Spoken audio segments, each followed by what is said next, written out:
안녕하세요. 경희대학교 한방병원 한방소아과 이선혜입니다. 오늘도 어머님, 아버님들이 궁금해하실 만한 질문에 대한 답변 3가지를 준비해봤습니다. 먼저 첫 번째 질문입니다. 아이가 또래에 비해서 땀이 많은데 왜 그럴까요? 에 대한 질문에 대한 답변입니다. 보통 아이들은 체격이 작고 피부가 얇기 때문에 성인에 비해서 땀이 쉽게 나는 경향이 있습니다. 특히 여름날 같이 날이 덥거나 옷을 굉장히 두껍게 입거나 급하게 먹는다든지 운동을 격렬하게 하거나 긴장이나 공포로 인해서 나는 땀은 생리적인 땀으로 봅니다. 그렇기 때문에 아이가 또래보다 옷을 두껍게 입는 경향이 있거나 급하게 먹는 경향이 있거나 운동량이 많거나 쉽게 긴장하는 경우에는 땀이 많아도 병리적으로 보지는 않습니다. 주로 5살 이하에서 감기에 자주 걸리거나 질병에 걸려서 쇠약해져 있거나 먹는 것이 부적절한 경우 또래보다 쉽게 땀이 나는 경향이 있습니다.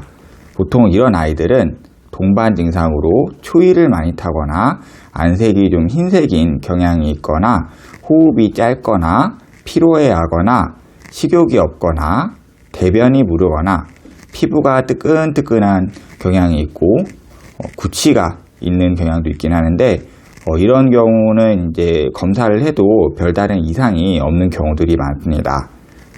한방소아과에서는 감기가 잦고 땀이 많은 경우에는 보통 상체 위주로 머리나 등 이런 쪽으로 땀이 나게 되는데 추위도 많이 타는 특징이 있습니다.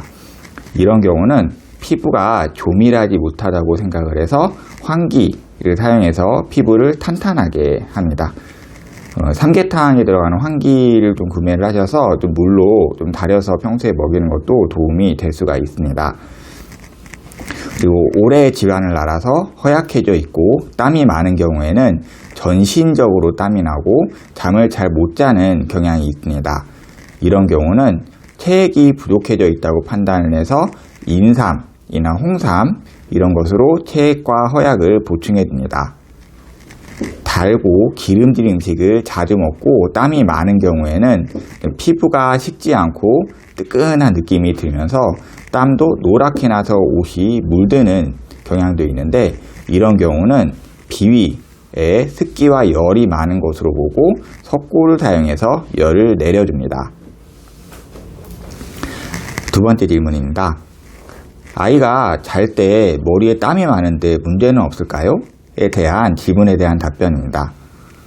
보통 잘 때 습관적으로 머리에 땀이 나지만 감기에 자주 걸리거나 하는 어떤 다른 증상이 없는 경우에는 증롱두라고 해서 질병으로 보지 않았습니다. 이 경우는 나이가 들면 체표 면적 땅 발현량이 줄어들고 자율신경계의 조절 능력이 좋아지면서 너무 걱정하지 않아도 된다고 봅니다. 근데 잘 때 머리에 땀이 많으면서 아이가 감기가 자주 걸리거나 오랜 질환 이후에 발생했거나 기름진 음식을 많이 먹고 열이 좀 많다 싶은 아이들은 1번 답변에 둔해서 치료가 들어가게 됩니다. 세 번째 질문은 아이가 손발에 땀이 많은데 치료할 수 있을까요? 한의학적으로 치료할 수 있을까요? 에 대한 질문에 대한 답변입니다. 보통 한의학에서는 손발에 땀이 많고 다른 부위에 땀이 없는 경우는 비위 기능에 문제가 있다고 봅니다. 보통 비위에 습기와 열이 많은 경우에는 그 체액을 데워서 손발로 땀이 나게 한다고 보는데 가슴이 답답하고 소변이 짧고 진한 특징이 있습니다. 이 경우는 습기와 열을 내려주는 데시오탕이라는 계열의 한약을 많이 사용을 합니다. 이 외에도 비위가 허약해진 경우에는 그 체액의 순환이 잘 되지 않아서 손발로 땀이 밀려난다고 보게 되는데 이 경우는 손발이 차고 식욕이 없고 이런 특징이 있습니다. 이 경우에는 기혈을 보충해주는 팔물탕 계열의 한약을 사용하게 됩니다. 이 외에도 서양의학에서는 자율신경계, 특히 교감신경 기능에 장애가 있는 경우에 국소성으로 땀이 많이 난다고 보는데 평소 스트레스가 심한 아이들, 예민하다 싶은 아이들, 잠을 잘 못 잔다 이런 아이들은 교감신경의 안정을 돕는 귀비탄 계열의 한약을 쓰면 손발에 땀이 나는 것이 좋아지기도 합니다. 손발에 땀이 나는 경우에는 반응은 한 반반 정도인 것 같아요. 이게 한의적으로 치료가 잘 되는 아이들은 잘 듣는데 잘 안 되는 경우는 좀 난치성으로 오래 지속이 되는 특징이 있습니다.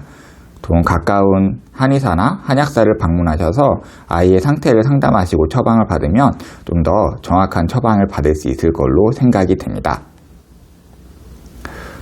혹시 이외에도 다른 게 궁금하신 것이 있거나 하시는 분들은 댓글 달아주시거나 하시면 제가 영상으로 올리든지 그 대댓글로 답변을 드리도록 하겠습니다. 감사합니다.